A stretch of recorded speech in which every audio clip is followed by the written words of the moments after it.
né? São lições que nos fazem crescer e aprender. Você tem duas reações, Deixa né? o seu like poxa, e se fica lá, inscreva no chora, canal. tal, ou você vamos para a próxima. Então foram duas, e depois a gente feminino cresceu, ganhou ouros, mas certamente foram aprendizados enormes. Eu acho assim, o vôlei feminino começa a se transformar a partir dali, se torna super vitorioso. O masculino já tinha ganho, mas nós buscávamos uma coisa chamada consistência, que o Brasil tinha aquela coisa do talento, mas faltava alguma coisa que gerasse consistência. O que gera consistência? Disciplina. Né? Disciplina é consistência, você de novo. Então assim para mim, quando eu paro e olho hoje, lendo coisas que eu leio, tentando estudar e ver, eu faço assim, tanta coisa do processo que te linka com os nossos estoicos, com tantos filósofos ao longo do tempo, que falam, caramba, aquela história, a excelência é um hábito, na verdade, Aristóteles. Então assim, é o hábito. Então, o que eu tentei foi implementar um hábito, criar processo. Eu falo sobre... E é tão difícil treinar disciplina, sabe por quê? Porque o fruto, o resultado positivo da disciplina, ele é resultado de um processo acumulativo. Você não vai e entra em forma depois de um treino ou 2 treinos. Você não estuda um tema e depois você leu algumas páginas, você se tornou um conhecedor daquele tema. São livros, são textos, são estudos, você vai. Né? Você não faz uma dieta depois de um dia sem cerveja e tal, você zerou a conta. Pá. E isso é algo complicado. Ainda mais nos dias de hoje, quando a gente fala aí que é tudo tão imediato, né? Então isso é uma coisa que hoje me faz refletir e pensar muito. É uma ideia de baixa preferência temporal para você ter disciplina, né? Você pensar lá no longo prazo, não adianta você achar que vai fazer um negócio e daqui a 2, 3 dias a coisa vai estar acontecendo. Isso é longo. E o fruto é exatamente daí, é você abrir mão daquelas recompensas de curto prazo para pensar naquilo que é o mais importante. Né? Quando a gente para e pensa, pode pensar em extrapolar para qualquer área. Não vou um benefício aqui de curto prazo, mas você não vai gerar algo de longo prazo. No ambiente político, por exemplo, no ambiente da nação, aqueles pequenos ganhos de curto prazo, mas você não constrói alguma coisa.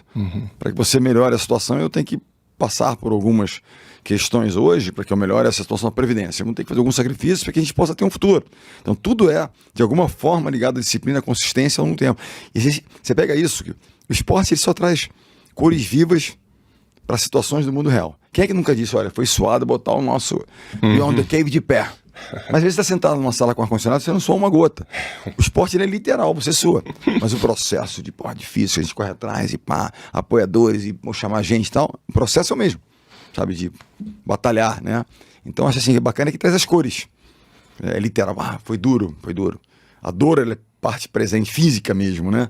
Mas quando foi doído fazer, você não tem uma dor física, está sentado numa cadeira bacana, mas é a dor da entrega, do processo mesmo. E você está lendo Sêneca? Sêneca falava isso, né? Que nem todo prazer deve ser perseguido. Epicuro. Sêneca tem uma muito legal, que eu acho que resume muito bem o que você falou. Falou o seguinte: o ouro é forjado no fogo, assim como os grandes homens na adversidade. É isso. É muito estoico isso, muito forte. Então, e olha como eu falo que extrapola. Por acaso, vi um vídeo daquele, um cantor, um rapaz desses pop, Ed Sheeran, tem fazendo sucesso. Sim. E ele fala sobre isso, ele fala, olha, não aprendi nada nos sucessos, só nas derrotas. Ele vai falando, e a carreira é isso aqui. Com as failures, né, as falhas, as percalços foram ensinando e moldando, né? É o fogo, é a derrota que dói, né, que machuca e tal. E como é que você lida com isso? Tem, assim, uma experiência muito interessante. Eu estava com o Bruno agora recentemente na Itália, que meu filho está lá jogando. Passamos uma semana lá, eu e as meninas, 2 filhas e ele. Consegui tirar uma semaninha para passar com eles ali. E ele tá escrevendo um livro, mas eu falei, cara, espera o ciclo Paris, né? Porque aí você conclui um ciclo e aí você você fecha, tem histórias, tem reflexões ao longo do ciclo. E em italiano é dal buio all'oro, quer dizer, da escuridão ao ouro, porque quando a gente perde Londres e a gente ganha depois da forma que perdeu. Porque aquela história, é uma história interessante, quando aquela geração do vôlei e a geração das seleções de vôlei hoje, em função de grandes resultados, a geração não ganha as prata. A gente vibra com a prata de um atleta que, né, poxa, não tinha uma... Caramba, o Jake Paul ganhou uma prata, cara, que maravilhoso. Aquela geração, ela perdia o ouro.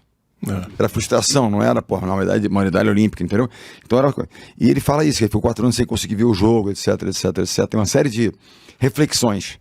Como é que ele doou aquela dor e como é que aquilo fez dele um cara em condições de lidar com a pressão maior de jogar em casa no Rio de Janeiro e ter que ganhar. Então tem que parar e olhar, é um processo histórico mesmo. E aprendizado histórico, assim, muito legal. E Bernardinho, você acha que nessa água, nessa disputa, né, que o esporte representa, né, dessa coisa do dia a dia, você acha que é mais importante para essa coesão de altos performers, né? De caras de alta performance, um comprometimento inicial, uma declaração de alinhamento ali, ou uma reflexão de um aprendizado próprio, como você está falando que o Bruninho poderia fazer, e ter o momento certo de você encaixar isso e pegar as experiências de todos aqueles líderes ali, ou de todos aqueles altos atletas, e construir a nova campanha ou o novo objetivo. Eu acho que a gente parte sempre desse ponto. Né? Olhar o passado, né? Sem se deprimir com o que aconteceu, muito pelo contrário, é como um combustível de aprendizado, um combustível de querer reagir a partir daquele sentimento. O Michael Jordan tinha uma reflexão muito interessante, que ele dizia o seguinte: ele foi cortado do time da escola. Quem foi o treinador cortou o Michael Jordan da escola, né? Mas aquilo talvez tenha feito dele o que ele se tornou. Olha aqui, se ele não tivesse sido cortado, ele tivesse, eu sou bom mesmo, sou um talento e vai. E aí aquilo ligou um sinal de alerta. Se eu não ralar muito, qual foi a reação dele? Eu vou trabalhar tanto, treinar tanto, que eu nunca mais quero sentir o que eu estou sentindo agora. Um garoto que é jovem, garoto, né, na high school, na escola, então ele, a partir daquele processo, começa, né, a criar o monstro Michael Jordan. Diz o seguinte: agora eu vou para dentro de todo mundo. E é muito interessante falar do líder Michael Jordan, que viu a série do Last Dance, tal, que é uma coisa muito bacana, que é em torno do Chicago Bulls, tem vários personagens, né, do Phil Jackson ao Dennis Rodman, aquele louco que se encaixa, né, naquela história toda. Mas ele fala uma das principais reflexões. Tem duas, uma que é muito tradicional, que ele fala: eu posso até ganhar uma partida, meu talento faz com que eu ganhe uma partida, mas nunca vou ganhar um campeonato. O campeonato precisa de um time, né? Inteligência, trabalho em equipe, ganhar campeonatos. Mas a coisa mais interessante é que ele fala sobre liderança. Ele fala que vencer, ganhar alguma coisa, tem um preço. Tudo tem um preço, não é almoço grátis, mas enfim. Tem que ralar. Liderar cobra um ônus. Eu estou lá na PUC, no Rio, onde eu me formei, e me chamaram para dar aulas lá, e liderança empreendedora. Uma das primeiras perguntas que eu faço é: mas você quer realmente ser um líder?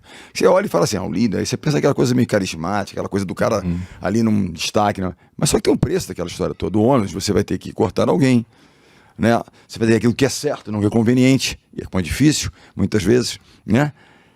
Ou então você se torna um líder populista, fica ali, aí estraga todo o processo. Né? Quantas vezes você tem que contrariar a turma e dizer: é por aqui. E que entendemos que muitas vezes não é sobre você ou sobre como a sua fala inicial. E ele diz uma coisa que é o seguinte: eu nunca cobrei ou exigi de alguém algo que eu não estivesse disposto a fazer.